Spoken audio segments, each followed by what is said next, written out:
pour bricoleur averti, quoi. Voilà. Hein. Oui, madame. Et il y avait une dame aussi qui voulait dire quelque chose tout à l'heure. Je suis une élue d'une petite commune près de Montauban. Alors, et on a voulu, pendant un conseil municipal avec une autre élue, informer. On a juste demandé au conseil municipal si on pouvait mettre un classeur à disposition des habitants de la commune sur les faits sanitaires, la liberté, le big data et tout ça. On a été très très mal reçus. On a juste pu inscrire le petit débat qu'on a eu au procès verbal. Comment est-ce qu'on peut vous aider et où est-ce qu'on en est en France des 35 millions de foyers qui doivent être équipés en Linky? Est-ce qu'il n'est pas déjà trop tard? Parce que moi, je n'ai pas eu beaucoup de curieux, du coup les gens viennent me voir à la commune, il n'y a pas tellement de personnes qui se préoccupent, beaucoup de gens acceptent. Donc comment est-ce qu'on peut vous aider à diffuser cette information?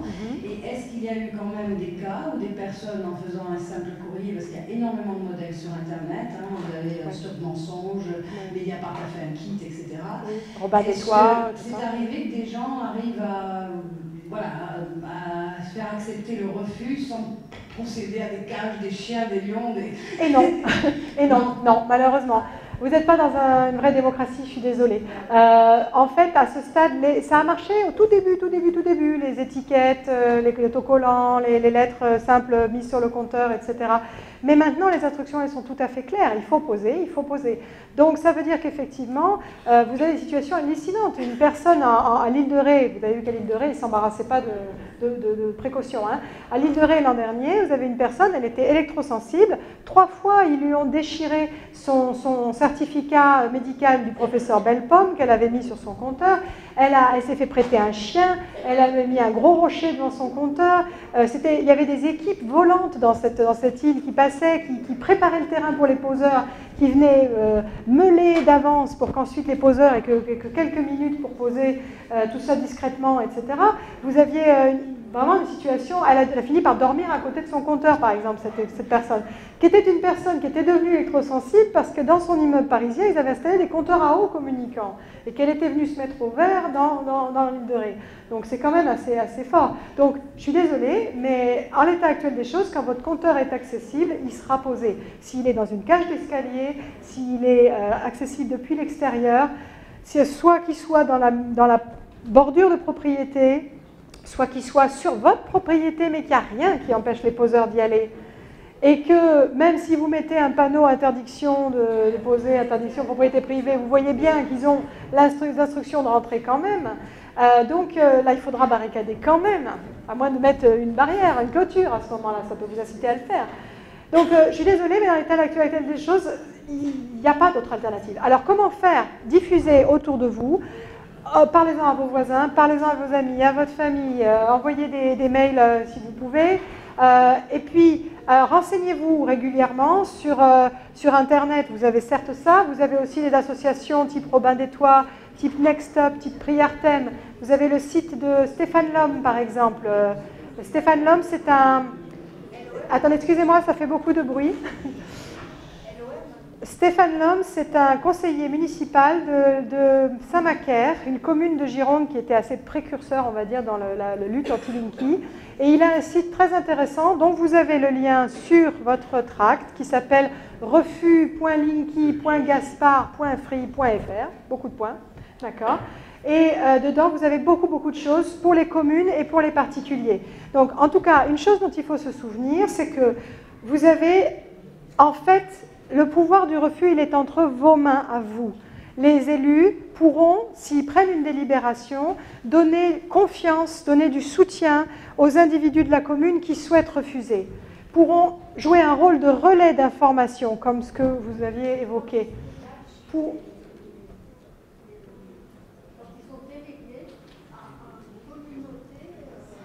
Alors, c'est ça le souci, effectivement, c'est que la majorité des communes vont dire on ne peut pas agir parce que...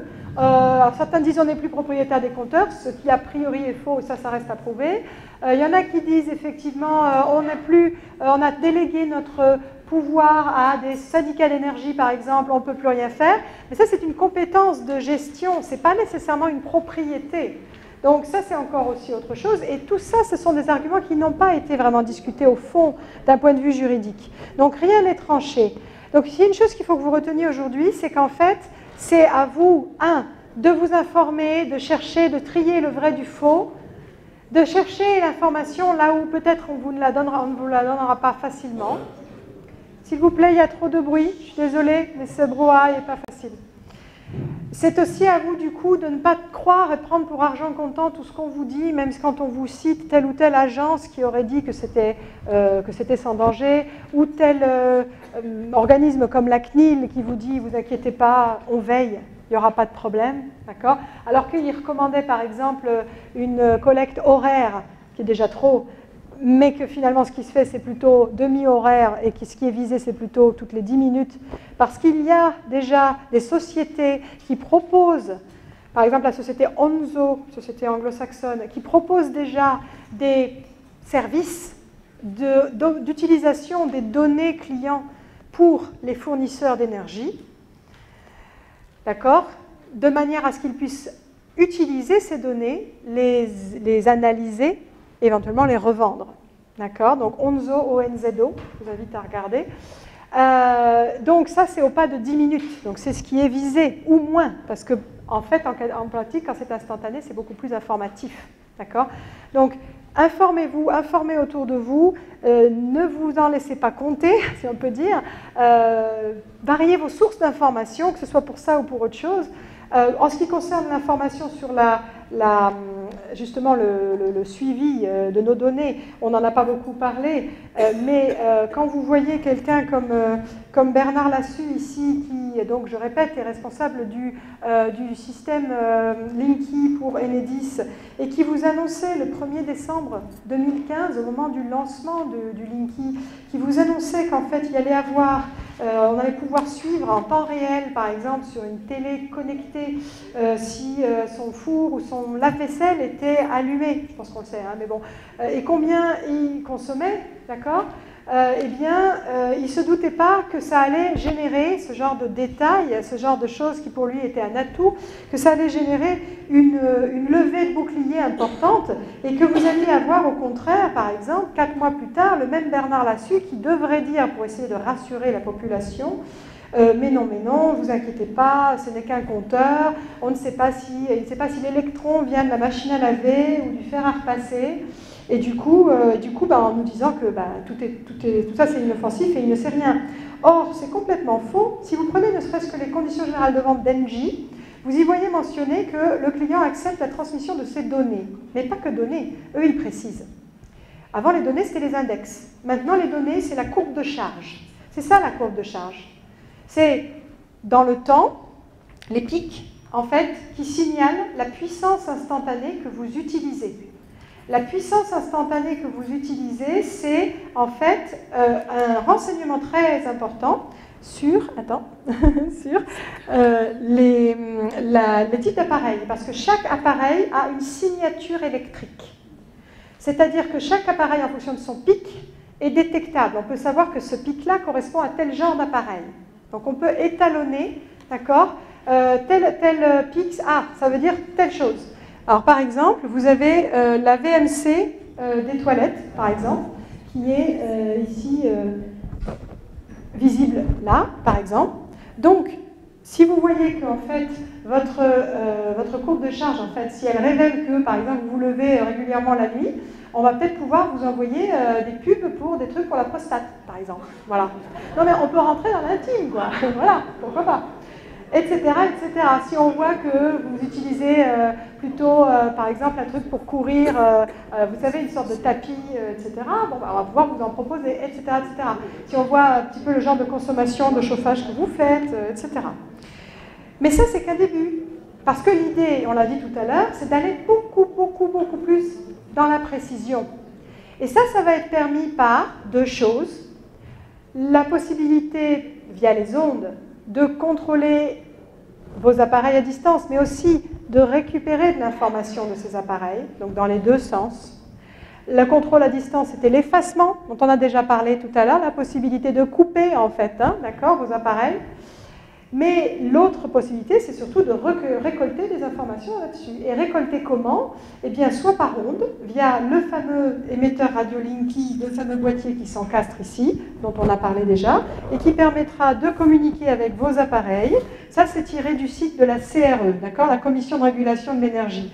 Et ils expliquent justement que, on va pouvoir, par exemple, piloter le chauffage, etc., à distance, piloter les appareils, piloter, choisir quand on veut, mais aussi avoir des informations précises dessus. Et l'autre information précise, alors je vous l'ai montré tout à l'heure, c'était le projet SoGrid, vous vous souvenez, qui était la même chose, mais en passant par le réseau et par le CPL. Donc c'est la manière de recueillir les informations et de contrôler très précisément les informations, on va dire les appareils éventuellement un à un. Voilà, en sachant que une des raisons vraiment principales aussi de ce développement, c'est la voiture électrique. On cherche à nous dire qu'on va nous faire des économies, qu'on veut réduire la consommation. Vous avez en face de vous un fournisseur, un distributeur qui est, les deux, EDF et sa filiale, qui sont quasiment en faillite, qui ont besoin de fonds. Ils n'ont aucun intérêt à ce que vous réduisiez votre consommation, au contraire. Et le développement de notamment la voiture électrique est un bon moyen d'augmenter considérablement ce marché. Pour cela, il faut notamment que l'État, qui actuellement fait quand même pas mal de sous avec les taxes sur les produits pétroliers, la fameuse TIPP, puisse s'y retrouver s'il y a, et quand il y aura, parce qu'il compte bien interdire les véhicules essence et diesel, donc comme ça on sera obligé de passer à la voiture électrique, d'accord? C'est prévu pour 2030, vous avez entendu parler de ça? 2030-2040. Donc le principe de... Nicolas Hulot a dit 2040, mais avant c'était 2030, donc il est possible que voilà, ça soit variable. Le principe, c'est que si on n'y vient pas, et vous voyez bien que la voiture électrique, ça ne court pas les rues, hein, d'accord? Il y a quelques bornes qui se battent en duel, mais les voitures électriques, on ne les voit pas. Pourtant, ils ont bien envie que ça se développe comme marché. Alors, qu'est-ce qu'ils vont faire? Ils vont progressivement faire beaucoup mousser les problèmes de particules fines et tout ça, qui font autant de milliers de morts par an et tout. Et du coup, on va petit à petit justifier le fait qu'on interdit un jour sur deux dans les villes, et puis ci, puis ça, puis petit à petit, on interdit complètement. Donc, l'idée générale, c'est de nous faire passer de gré ou de force à la voiture électrique. Pour ça, il va falloir que l'État s'y retrouve financièrement. S'il vous plaît, c'est vraiment brillant. Je sais que vous faites ce que vous pouvez. Oui, je sais, on est obligé de bientôt finir. Ouais. Alors, juste, la voiture électrique, qu'est-ce qu'elle fait? Elle aura besoin d'être rechargée, y compris chez vous. Et chez vous, l'électricité qui devra être utilisée pour la recharge de cette voiture électrique, elle devra être taxée. Elle devra donc être identifiée. Et pour ça, le CPL sera d'une très grande utilité. Donc, c'est une des raisons aussi pour lesquelles le CPL ne devait pas s'arrêter au compteur. D'accord? Voilà. Et donc, finalement, tout ça, c'est aussi, entre autres, après, derrière, pour fournir ce fameux marché du big data dont je vous parlais, qui est un marché en pleine croissance. Vos données valent de l'or. Si vous voulez plus d'infos, vous allez voir le documentaire Cache Investigation, Marketing, les stratégies secrètes. Vous le trouvez sur YouTube. Marketing, les stratégies secrètes de Cache Investigation. Et vous en saurez plus un peu sur ce marché du big data. Et vous voyez qu'ici, c'était anticipé déjà dès le mois de juillet 2015, dans un rapport avec l'ADEME, donc intitulé pourtant, c'était très vert, hein, le compteur Linky, un outil au service de la transition énergétique. Donc ça, c'est l'excuse. Mais en pratique, on vous dit que c'est un système évolutif qui va gérer de très importants flux de données. Et on vous dit, nous ne sommes encore qu'aux prémices de l'exploitation de toutes les potentialités de ce compteur, big data, usage domotique, objets connectés. L'installation des compteurs communicants bénéficiera à l'ensemble de la filière électrique. Donc, lisser vos pics de consommation, pouvoir reporter sur vos factures le coût de la fourniture d'énergie en fonction de la saison, de l'heure, etc., à travers justement des tarifs différenciés en fonction de l'heure. D'accord? Le fait de faire passer éventuellement des petits aléas, on a vu avec l'histoire de la puissance, des petites choses comme ça qui peuvent permettre de récupérer un petit peu de sous, vous contraindre à prendre des abonnements plus chers. Et puis, surtout, le développement d'un nouveau marché complet de distribution des objets connectés et de distribution des messages des objets connectés. Parce que, tu peux fermer le... Non, personne ne l'a, on ne sait pas qui l'a. Bon, d'accord. pour conclure là-dessus, le système, si vous voulez, de tous ces objets connectés qu'on essaye de vous rendre comme la nouvelle norme, d'accord? La télé smart, la brosse à dents connectée, n'importe quoi, le frigo connecté, la machine à laver connectée qui va passer la commande elle-même de la lessive quand vous avez fait, etc. La fourchette connectée qui vous dit quand vous avez assez mangé. D'accord, c'est vrai que ça existe, c'est des trucs comme ça. La canne connectée qui vous dit qu'il faut faire quelques pas parce que là, et sinon vous avez vos amis, vos enfants qui vous appellent avec le smartphone en disant mais dites donc, t'as pas beaucoup marché aujourd'hui, et qu'ils le savent parce qu'il y a la canne connectée qui, etc. C'est une réalité que vous ne soupçonnez pas, mais qui est en train de se mettre en place, vitesse grand V. Les objets connectés dans les maisons de retraite, les tests faits avec des bracelets sur les personnes âgées, les pseudo-robots à câliner en forme de phoque, en forme de lapin, en forme de tout ça qui vibre et qui informe sur vous, votre entourage pour les rassurer, ou les soignants pour les aider à suivre ce que vous faites, ou à signaler si vous tombez, ou des choses comme ça. Eh bien, tout ça, c'est en train de se mettre en place vitesse grand V, mais ces messages-là, il faut bien les transporter. Donc, pour transporter ces messages-là, qui vont en fait donner les informations aux objets connectés ou en collecter, il va falloir les canaux pour le faire. Ces canaux, c'est soit des ondes, soit de l'électricité, selon ce que c'est, si c'est à la maison ou pas. Et donc, ces fameux compteurs à eau, par exemple, qui émettent toutes les 8 secondes alors qu'il n'y en a pas besoin, ils vont pouvoir servir de relais à des objets connectés, au message des objets connectés de notre environnement. Le compteur Linky et le CPL qui va avec va pouvoir servir de relais au message des objets connectés de notre maison, etc., etc. Donc il y a d'autres choses derrière. Ils ont raison, c'est tout un marché qui s'ouvre. Par contre, de dire que c'est à l'avantage du consommateur, ça reste vraiment à prouver. Voilà.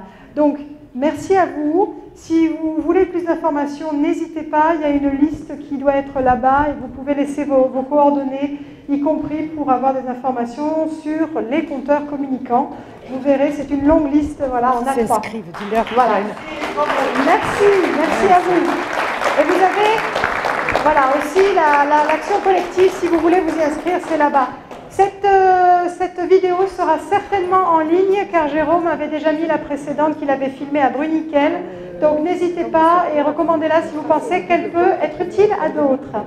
Merci à vous.